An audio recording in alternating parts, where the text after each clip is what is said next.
Happy lunch hour, gang. Okay, more fun stuff coming out that we all need to pay attention to.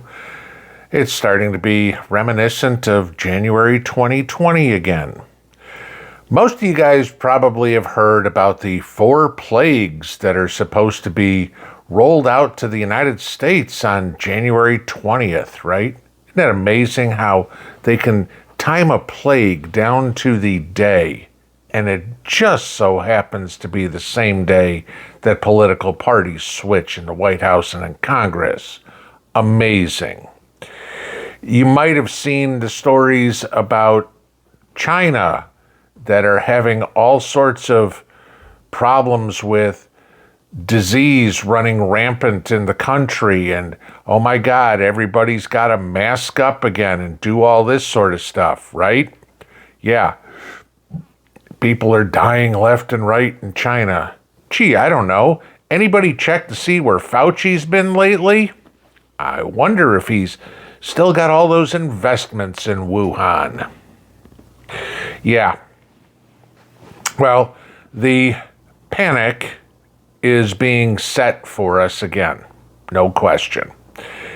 And we now have reporting out that hospitals in the United States, primarily in California, Indiana, Illinois, New Jersey, and New York City, are now bringing back the rules for everybody to mask up, whether you're a patient, whether you're staff, whether you're a visitor in the hospital.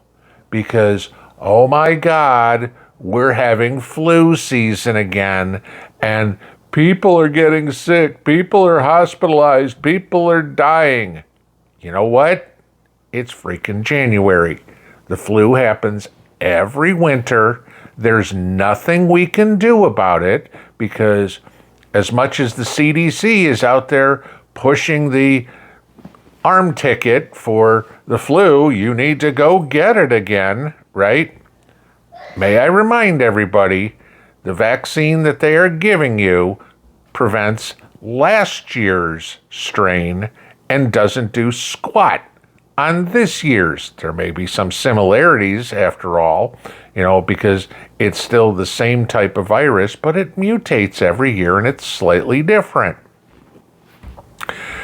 This is another push, if you will, to see how compliant we are, to see if, as now, the World Health Organization, the World Economic Forum, the globalists, the CDC, and everything are going to do whatever they can to try to disrupt the end of their reign of tyranny, their reign of terror.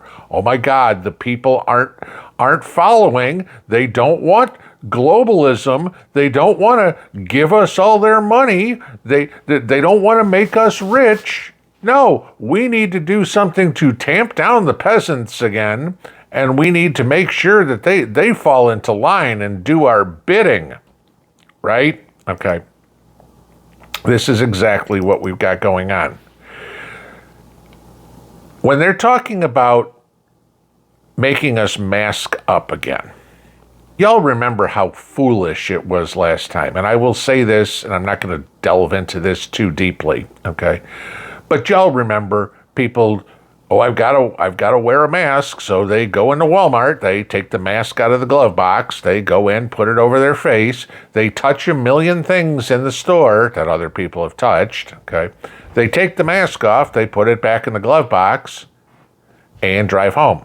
And a week later, when they go back to the store again, they take that same mask out and put it on and go, oh, this is going to help, right? Yeah. As we all know, those things are completely worthless, right? Okay. Yeah. It's amazing to me that, boy, if you are going to paint a house, you need to wear something that's much more protective. God forbid if you're going to work in a laboratory or a nuclear power plant or something, you need to wear something that's much more protective. But these little pieces of paper that you can get for 59 cents a piece, those are going to protect you, right? This is what we got going on. So let's take a look at something. Where all of a sudden are the officials telling us it's most dangerous? And I get a kick out of it because you can't even say this is by politics or by who's pro and who's against globalism. Because if you look at this map, okay, and look at the dark red or the purple, those are the places where they're saying, oh, the flu is just terrible this year, and these people really need to take precautions. California, Oregon, and Idaho, okay? Liberal, uber conservative. Interesting. Or you look in the Southeast, Louisiana, Mississippi, Georgia, and Tennessee. And then, of course, you can always add, I'm sorry, you have New Mexico in there all of a sudden that I guess the Christmas tree farms are having a big problem of people contracting the flu. And of course, you've got to have New York City in there because New York does whatever California says, or vice versa, right? The two stupidest places in the country.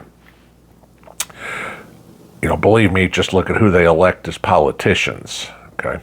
You're going to be hard-pressed to find dumber people, as leadership.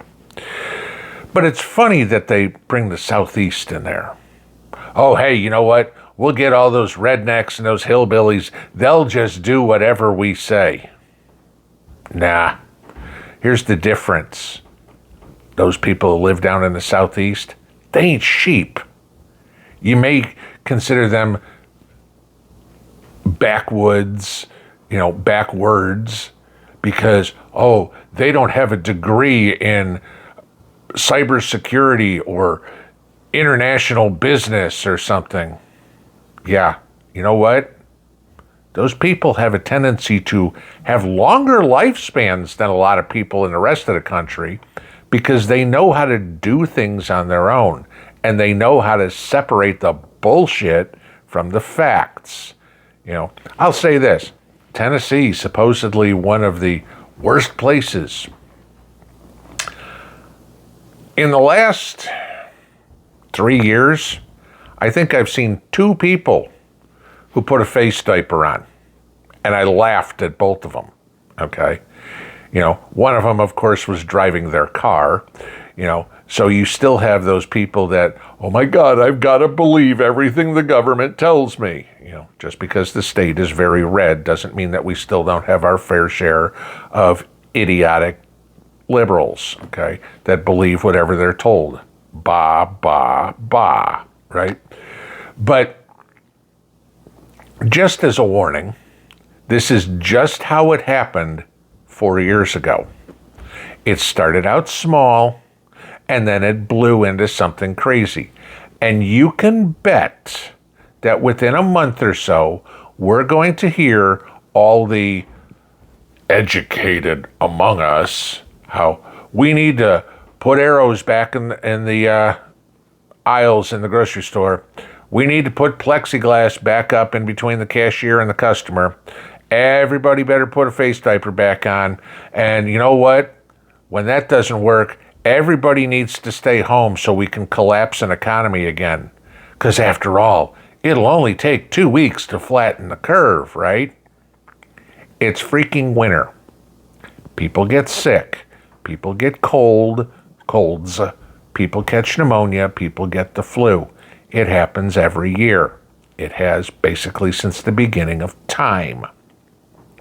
It's the one difference that we have this year from 4 years ago is people are more awake this time. People aren't as dumb.